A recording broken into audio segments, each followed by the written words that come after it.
Since the release of the first season of the Netflix series The Witcher, everybody's talking about it. But what about a second season? It's clear that there will definitely be one and that the characters in season 2 will be brought closer together. One character that hasn't been seen so far, but which they just can't get around, is Geralt's mentor, namely Vesemir. More than a year ago, the question arose who should embody the oldest still living Witcher. The undisputed #1 on the fans' wish list is definitely Star Wars veteran Mark Hamill, who jokingly said in a tweet in 2018 that he has no idea who Vesemir is, but that the role should be played by him. The Witcher showrunner Lauren Hisrich then said that this news almost caused her a heart attack in a positive way. However, what are the chances that Hamill will actually play Vesemir? Probably not that good, because the shooting starts already in spring and so far nobody seems to have officially approached Hamill. But who knows what's happening behind the scenes at the moment. Nevertheless, fans of the actor shouldn't give up hope, because the Witcher series is designed for many seasons and the probability is quite high that Vesemir will show up sooner or later, with or without Mark Hamill. There's been speculation about the future of Deadpool at Disney for a long time. Some people thought that Deadpool would no longer be R-rated but child-friendly, others even feared that after the second part the series would end. Main actor Ryan Reynolds finally brings light into the dark. When he was a guest on Live with Kelly and Ryan, he revealed that he's currently working on Deadpool 3 with the whole team, and at the same time he raved about his new place of work, the Marvel Studios. However, he was silent about a release date. What's also unclear is who might be a possible director for Deadpool 3. Especially the age rating should be very important for many fans, as a Deadpool movie without R rating would be a catastrophe for many. We can only hope that we will soon find out more and that the shooting will start this year.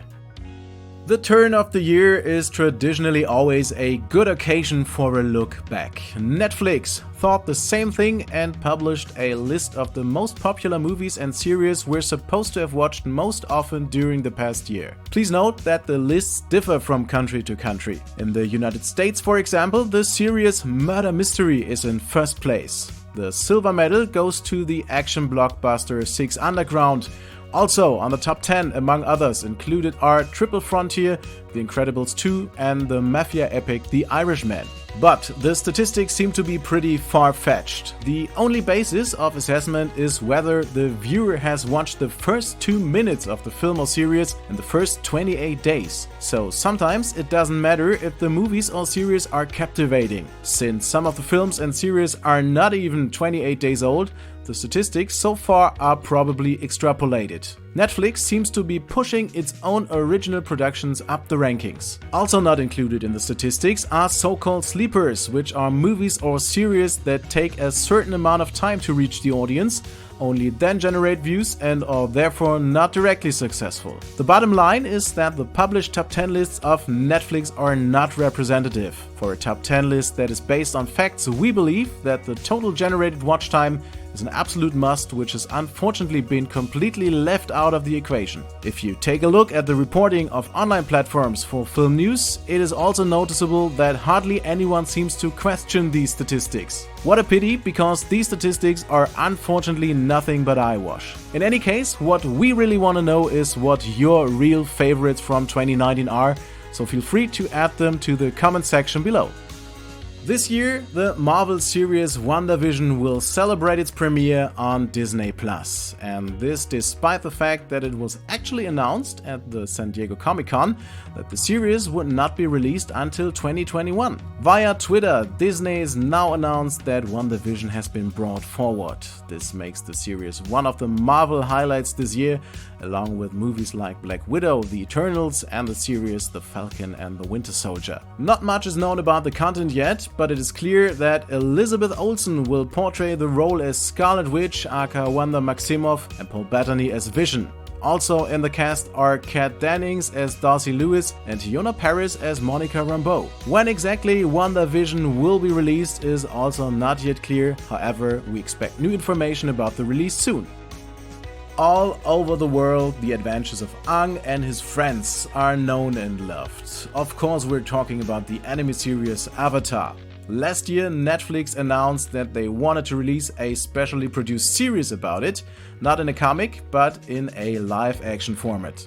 After a long time without any news about the current development, Comic Book published an article a few days ago about a podcast with dubbing actress Jessie Flower, who dubbed in the English original Aang's girlfriend Toph.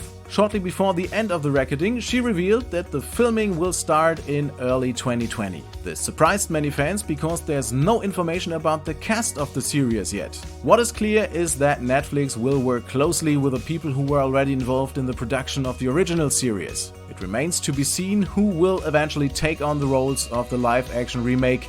A release date is unfortunately not yet known.